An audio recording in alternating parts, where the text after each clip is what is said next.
Hello friends, welcome to feast of food channel. இன்றைக்கி நம்ம பார்க்க போகிற ரெசிபி பச்சை பயிறு லட்டு. சர்க்கரைக்கு பதிலாக வெல்லம் வச்சு செய்ய போகிறோம். ப்ரோட்டீன், ஃபைபர், அயன் நிறைஞ்ச லட்டு இது. இப்போ நம்ம அதை எப்படி செய்யலான்னு பார்க்கலாம். ஒரு பேனை நல்லா சூடு பண்ணிவிட்டு அதில் 1 கப் அளவு பச்சை பயிறு ஆட் பண்ணிக்கலாம். இது ஒரு 300 கிராம் இருக்கும். இது எல்லாமே ஈவனாக கலர் சேஞ்ச் ஆகிற வரைக்கும் நம்ம இதை ஃப்ரை பண்ணிக்கலாம். மீடியம் ஃப்ளேம்லேயே வச்சுக்கோங்க.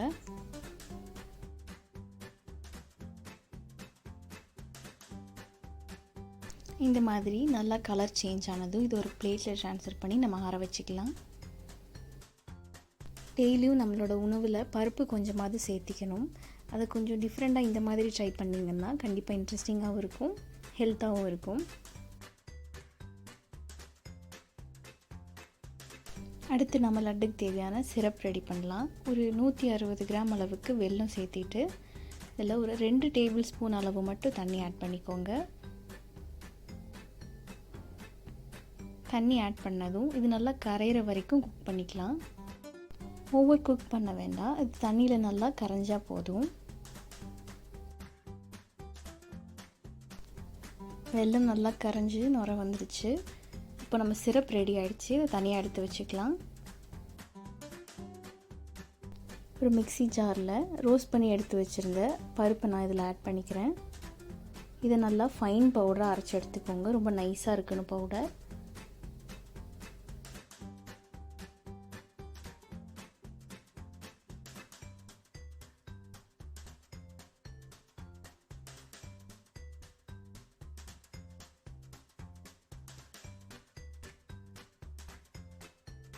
இந்த மாதிரி கையில் எடுத்து பார்த்தா நல்லா நைஸாக இருக்கணும் பவுடர்.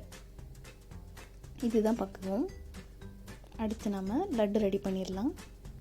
ஒரு பேனை நல்லா சூடு பண்ணிவிட்டு அதில் 3 டேபிள் ஸ்பூன் அளவு நெய் சேர்த்துக்கலாம். நெய் கரைஞ்சி இது நல்லா சூடானதும் நம்ம அரைச்சி எடுத்து வச்சுருந்த மாவு பவுடரை ஆட் பண்ணிக்கலாம். இப்போது ஆல்ரெடி பருப்பை நம்ம நல்லா ரோஸ்ட் பண்ணிட்டோம். ஸோ அதனால் லைட்டாக நெய்யில் ரோஸ்ட் பண்ணால் போதும்.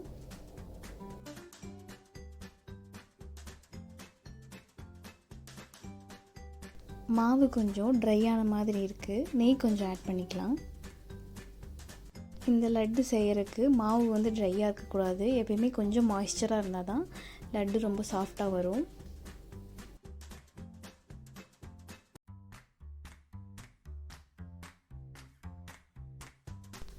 மாவு பாருங்கள், நல்லா சாஃப்டாக இந்த அளவுக்கு நமக்கு ரெடி ஆயிருக்கு. இதில் நம்ம சின்னதாக கட் பண்ண முந்திரி பருப்பு ஆட் பண்ணிக்கலாம். அப்புறம் ஒரு 1 டேபிள் ஸ்பூன் அளவு ஏலக்காய் தூள் சேர்த்தி இது ஒரு 2 நிமிஷம் நல்லா கலந்துக்கோங்க. ஏலக்காய் தூள் லட்டுக்கு நல்ல ஃப்ளேவர் தரும். கண்டிப்பாக அதை ஆட் பண்ணுங்கள். இப்போ இதை நம்ம ஒரு பவுலில் மாற்றிக்கலாம்.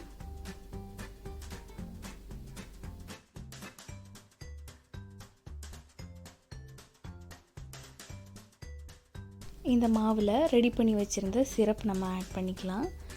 இது ரொம்ப கெட்டியாக காய்ச்சிடாதீங்க. பாகு பதத்துக்கு ஓரளவுக்கு தண்ணியாகவே இருக்கட்டும். அப்போ தான் லட்டு பிடிக்கிறதுக்கு ரொம்ப சூப்பராக இருக்கும். இதை நல்லா மிக்ஸ் பண்ணி விட்டுருங்க. லட்டு மிக்ஸ்சர் கொஞ்சம் சூடாக தான் இருக்கும். ஆனால் அந்த சூட்டோடையும் நீங்கள் லட்டு பிடிக்கணும். இல்லைன்னா அது ரொம்ப ட்ரை ஆகி உங்களுக்கு ஷேப்பே கிடைக்காது. லட்டு பிடிக்கிறதுக்கு முன்னாடி கையை நல்லா வாஷ் பண்ணிக்கலாம். வாஷ் பண்ணிவிட்டு கொஞ்சம் நெய் அப்ளை பண்ணி நம்ம லட்டு பிடிக்க ஆரம்பிக்கலாம்.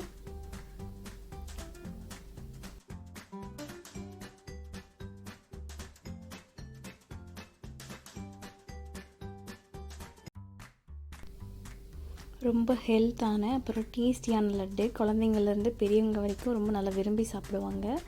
இந்த மழை காலத்தில் இது நீங்கள் செஞ்சு கொடுத்தீங்கன்னா உங்கள் ஹெல்த் நல்லா இம்ப்ரூவ் ஆகும்.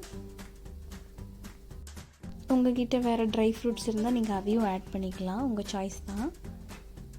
மறக்காமல் இந்த ரெசிபியை செஞ்சு பாருங்கள். இந்த ரெசிபி உங்களுக்கு பிடிச்சிருந்ததுன்னா மறக்காமல் கமெண்ட் செக்ஷனில் எனக்கு சொல்லுங்கள். அதோட ஃபீஸ்ட் ஆஃப் ஃபுட் சேனலுக்கு சப்ஸ்கிரைப் பண்ணுங்கள். Thank you friends.